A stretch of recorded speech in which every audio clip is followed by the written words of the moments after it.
Okay, welcome to another video tutorial on editing the conference website. I'll be looking at adding documents, resource documents to a department or an admin page, administrator's page. Alright, first step again is to log in.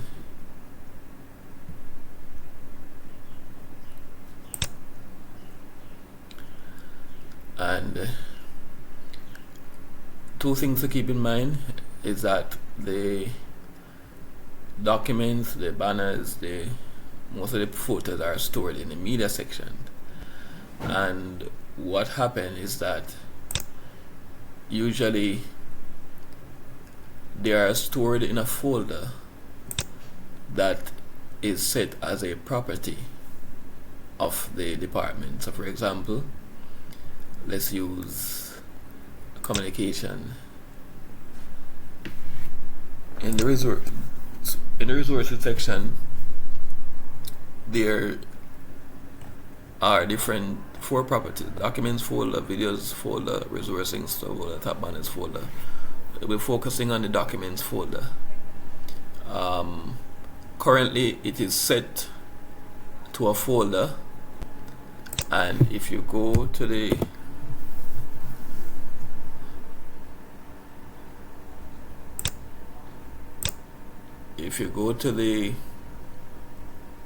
page,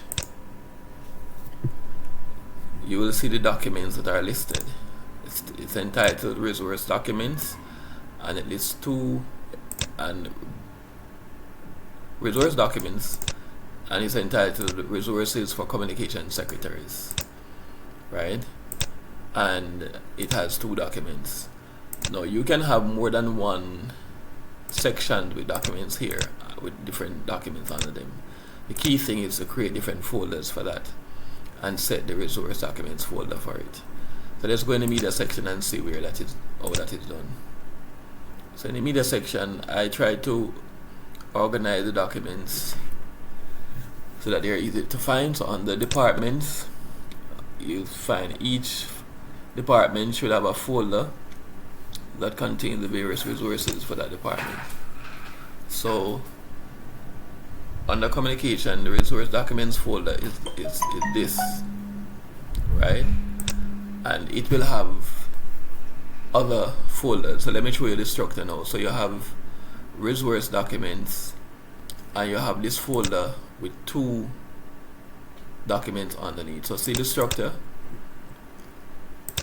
You have this is the name of the folder, and these are the files underneath. If you notice, even though this folder contains the resources documents, it is what is set as the property, because I give you the chance to be able to create other folders and to organize under this documents folder. Alright, so let's say I wanted another folder. Let's say I wanted a folder with sermons.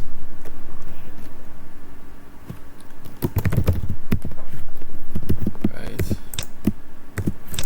I give it a description, contains.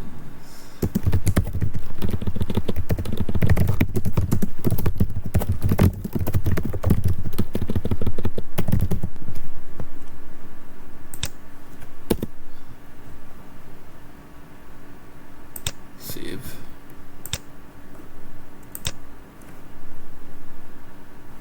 Right. Currently, if you refresh, I don't think you're gonna find the folder listed, because it doesn't have any documents inside there. So you're gonna create the first document underneath that folder.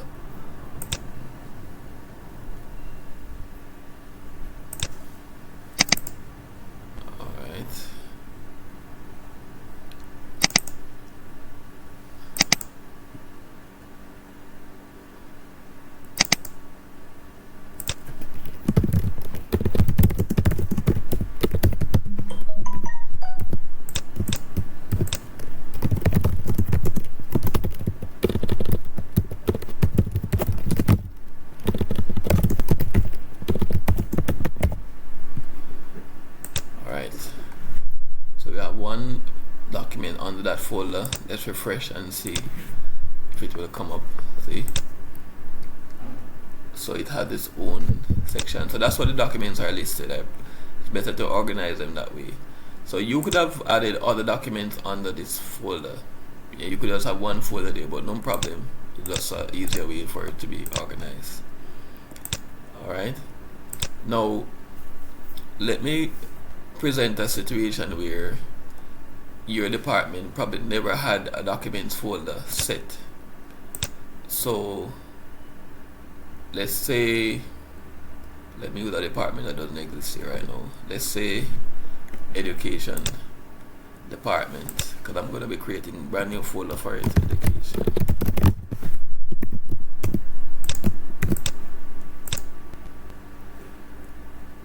It would mean that it would need folders for each of the resources, each of the possible resources to be listed. So for first, we're working with documents now, so let's create a documents folder. So resource,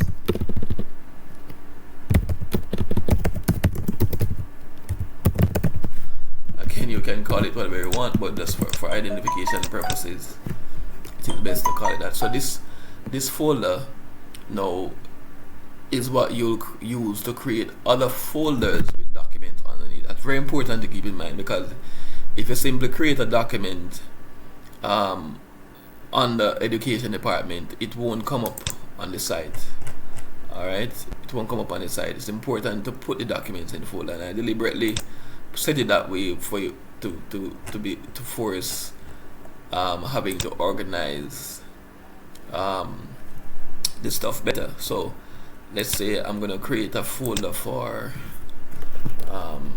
resource. You could call it resources, general resources, or I could say policy statements about education, right?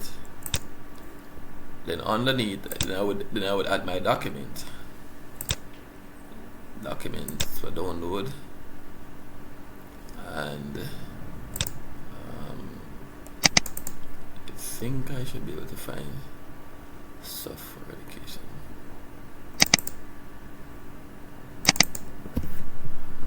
Alright.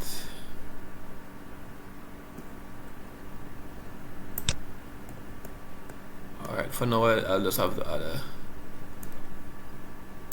a document. Let me use this one for example, child abuse.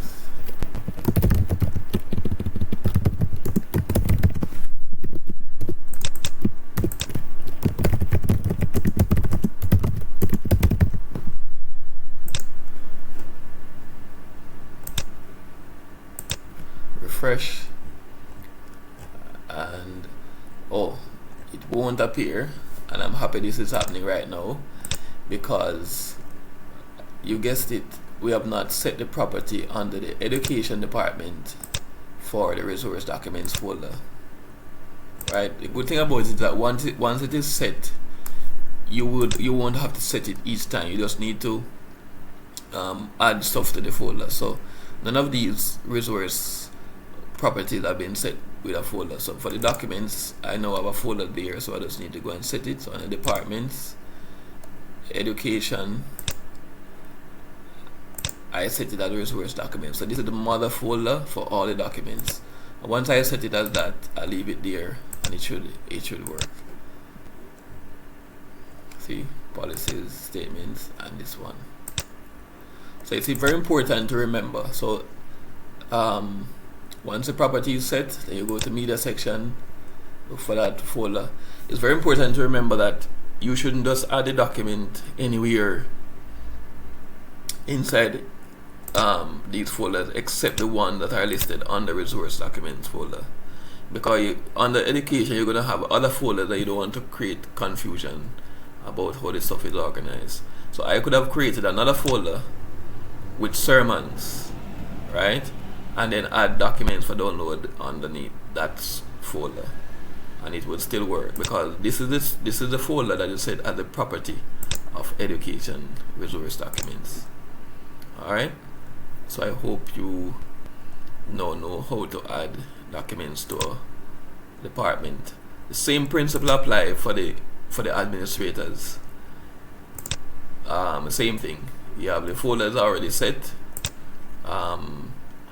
Letters, you could add another folder underneath and add documents to it, and set the property.